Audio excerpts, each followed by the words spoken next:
For God's sakes, leave Rosé's ex alone. You don't even know who he is. So the last we talked about NewJeans, basically Ador served them with a lawsuit to prove the validity of their contract. And NewJeans has since responded. Here is NewJeans' response to Ador. So they start off, "We feel deeply apologetic to release this statement amidst such a tumultuous situation.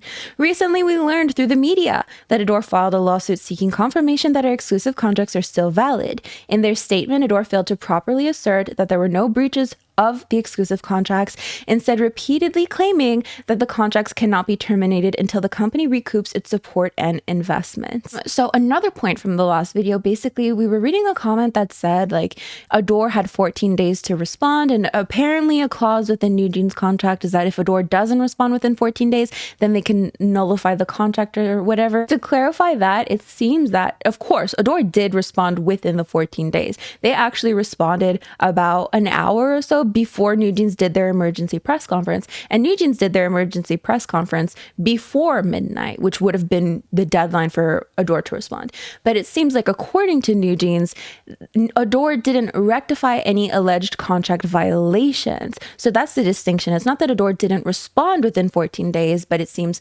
allegedly Ador didn't rectify any contract violations within the 14 days. Moving on, in terms of the investments, right? They're claiming, NewJeans are claiming, we have already returned profits exceeding the investment to Ador and Hybe. Despite this, Hybe has attempted various forms of interference, including defamation and reverse viral marketing, to devalue us. So this could, of course, be in response to, you know, the whole Hybe PR person who contacted a journalist to basically correct misinformation about the number of albums that NewJeans sold, and also saying, you know, well, they didn't sell as much as we thought they did. That was one of the big issues that we've seen throughout all of this. And Ador has allowed this to happen under new management. This is akin to the company producing malicious comments against us, the very artists they are supposed to protect.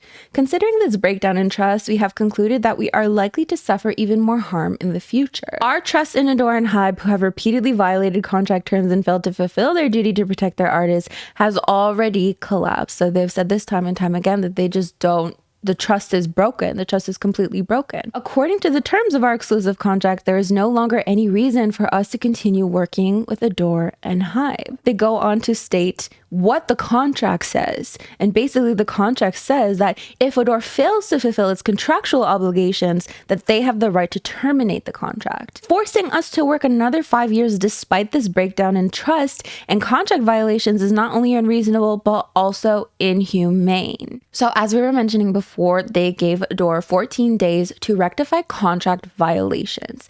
But they're saying that Ador failed to do this. Ador did respond within the 14 days, but they're saying Ador didn't rectify the contract violations.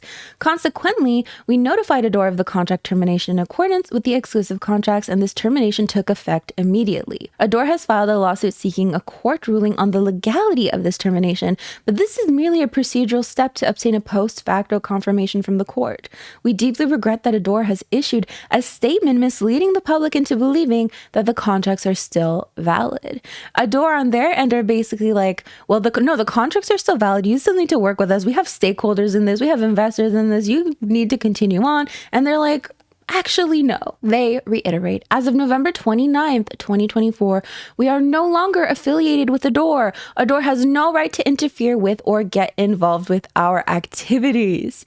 Despite publicly announcing attempts at dialogue and reconciliation, we were horrified and disgusted to learn that Ador was secretly following us, defaming us, and spreading false information through media outlets. However, no matter how much they tried to sow discord, the five of us remain united and no one can tear us apart. So, of course, they are saying that all five of them are strong together. So everybody talking about Hayden in the comments, I don't know where that's coming from, but hey, this is their point of view. Continuing on, after announcing the termination of our exclusive contracts, we have been diligently fulfilling our remaining activities scheduled with Ador as promised. However, the managers and performance directors who are helping with these activities are being severely harassed, having their laptops confiscated, and being subjected to sudden investigations by Ador and Hybe, and we witnessed them in tears as a result. It is difficult for us to comprehend such unethical and inhumane actions by the company, and it pains us to see see that the harm caused by this company extends beyond us. So they're making these claims that is not just them that are being affected by this, but the people who are helping them continue their scheduled activities. Of course, they said that they would continue their scheduled activities and brand deals, even though they're not under Ador anymore. Those people helping them with that are being allegedly harassed. Allegedly. So of course, they're saying they have a challenging road ahead of us. There's no doubt about that. We dream of a life where we can engage in healthy musical activities with our fans who love us. We are determined to make that dream a reality. Even after the CEO was replaced, Ador failed to address the numerous issues with Hybe, did not protect us, and did not demand improvements from another label that defamed us and spread false information. We deeply regret that Ador, which consistently offered evasive excuses, has now filed a lawsuit. However, we hope that through the legal process, the reasons for our decision to terminate our exclusive contract and Ador's contract violations will be fully revealed. We want to become courageous and healthy individuals. We sincerely thank everyone who has supported us so far and ask for your continued interest and love for the 5 of us. And that is their statement.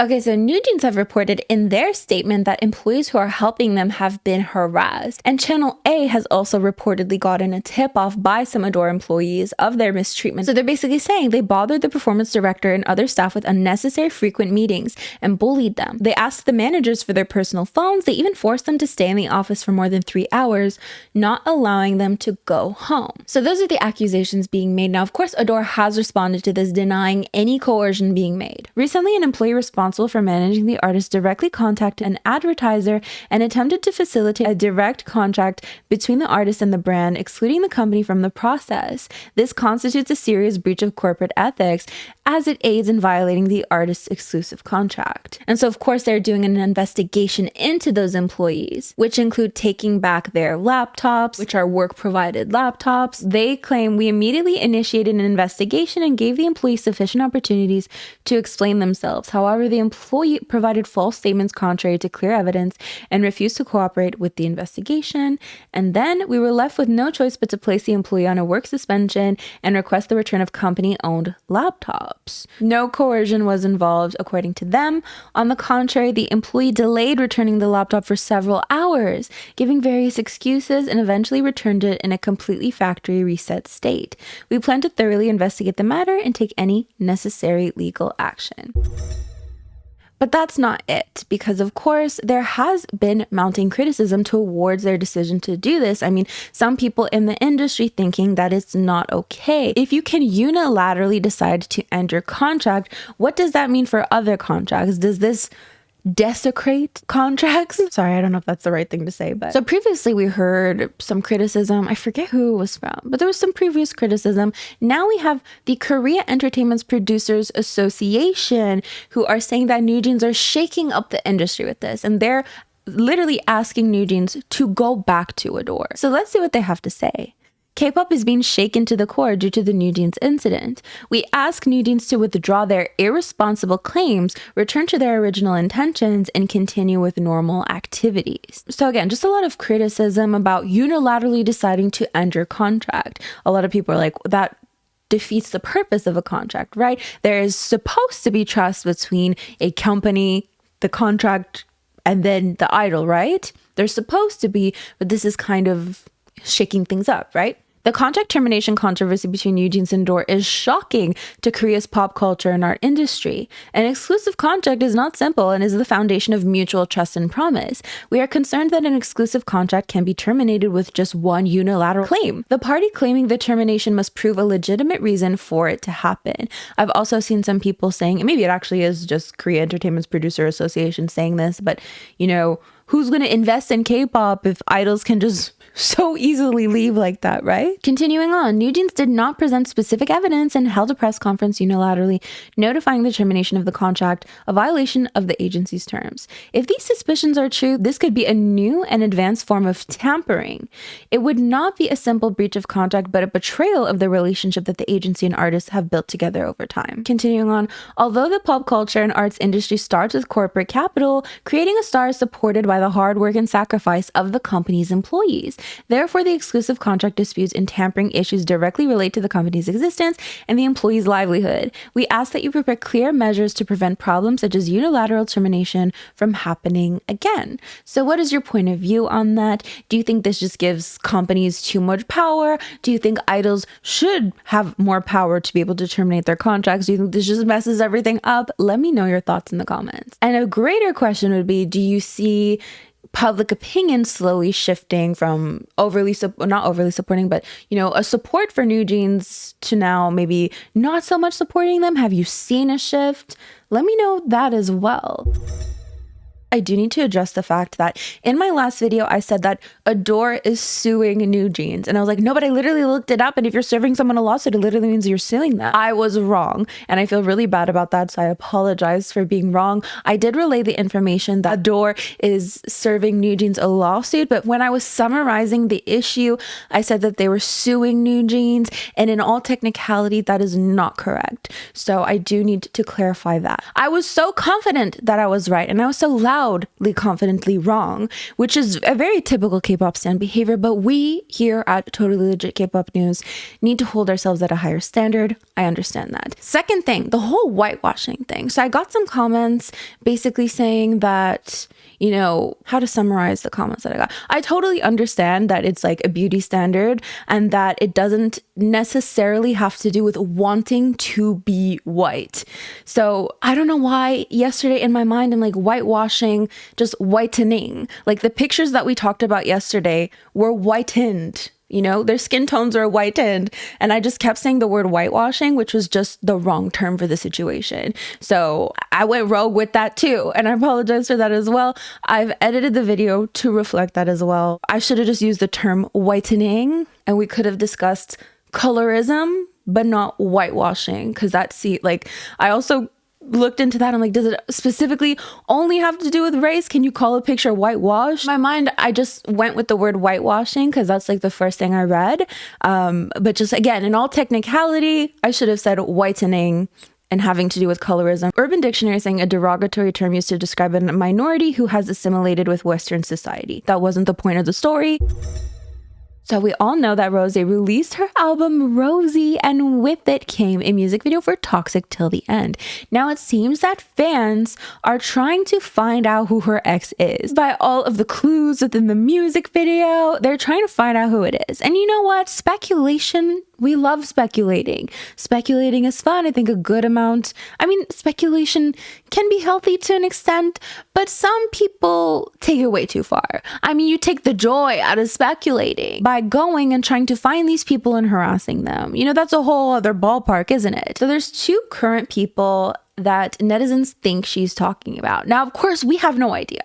She's never come out and said, oh, I dated this person or I dated that person. And they too have not come out and said that they've dated her. One of them actually saying they never dated her because they're getting harassed by her fans. Listen, again, speculation is one thing. We love speculating, but don't take it too far. For God's sakes, leave Rosé's ex alone. You don't even know who he is. I've been seeing so many tweets basically saying, her ex is probably Jaden Smith. They're doing timelines basically saying, no, this and this lines up. And they were following each other, then they unfollowed each other, allegedly, all that jazz. So again, I'm not opposed to speculation. If it's just between me and you, why not? Let's speculate our little hearts away. But to go and...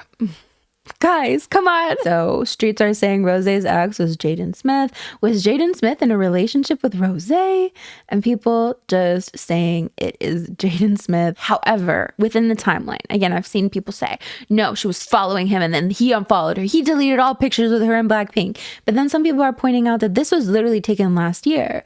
So this was last year though. Here are people refuting the claims. Wasn't Jaden Smith dating Sabzada though? The quotes are so stupid, LMFAO. Thinking Jaden Smith is the ex. When did he even move to a different state? Rosé was in Korea for the majority of 2019-2020. You guys are not smart. Stop believing everything you see. So then for the other guy, because there's two people involved in this. I'm sure there's more, but these are the two people that people are talking about. People are pointing to Jason Choi. So Jason Choi, he basically is a professional skateboard teacher as far as I know. There's a famous picture of her in her skateboard era and so on. Now, he actually, I guess, received so much backlash from fans that he had to come out and say, I am not her ex. But first, let's take a look. Now, some people think he's confirming it because he posted a picture of a rose. Oh my God. Is he subtweeting her? What in the... I'm kidding, but still. So yeah, like comments like this, wow, she has some weird taste. Like, it's just so rude. It's so rude. You don't even know if it's him, first of all. Second of all, again, super, super rude. So then he posted this. I'm not Blackpink Rosé's ex. I'm a big fan though. I don't know how I became her ex. I'm still confused, and please don't be rude. Thank you. Can you imagine? Can you imagine having to clarify that? Because people are just going above and beyond. Again, like, ugh. On the topic of toxic till the end. Okay, oh my God, spoiler alert. Is nothing sacred to you guys anymore? I had to wake up this morning and find out the whole plot, storyline, music video to Toxic Till the End without even seeing it. I couldn't go to bed for 8 hours without being spoiled the whole thing. So this was spoiled to me. I couldn't even find out on my own. I couldn't even be properly K-pop shocked. So I am giving you a spoiler alert in advance. We are going to talk about Toxic Till the End's music video. So essentially in the music video, she does one of the most K-pop shocking things I've probably ever seen, but she kisses the male interest. Ladies and gentlemen, I present to you. Okay, let me mute that because I don't want to get another copyright claim, but wait for it. Wait for it. Oh my God. Have you ever seen that in a K-pop music video in this year, 2024?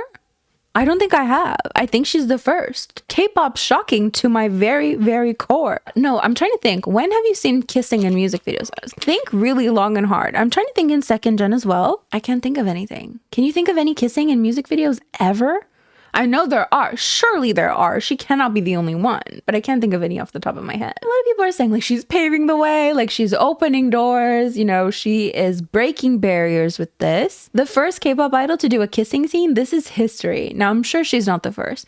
I'm like, there's a kiss at the tip of my tongue. I just can't, I don't know what it is. Rosé kissed Evan Mock on the lips. The kiss, Rosé, WTF. It seems Jennie even shared, you know, the kiss? The kiss? Oh, Dada and Kiss. Literally Kiss. I'm dying for your kiss. I'll show you the kiss. Wait for it, guys. And there's the smooch. There's, oh my God, the K-drama kiss. There's the kiss. There we have it. So all that to say, there's been some kissing, but, you know, we cannot compare second gen to now. I mean, because there's been, I don't want to say like a regression, just things have changed. Things have changed, you know? Park Bom, I don't think she kissed him. That's literally the first thing she did, wasn't it? She kissed him. Isn't that the first thing? They literally get married in that music video. Oh, no. False alarm, guys. Because they don't. Oops. They don't. But it was close. It was real close. That is basically it for today's video. Thank you so much for joining me. Don't forget to like, comment, and share this video with friends you don't have. These are the lovely individuals who help support my channel on a monthly basis. Thank you so much. As for me, I'm going to keep going. So I'll see you guys next time. Bye.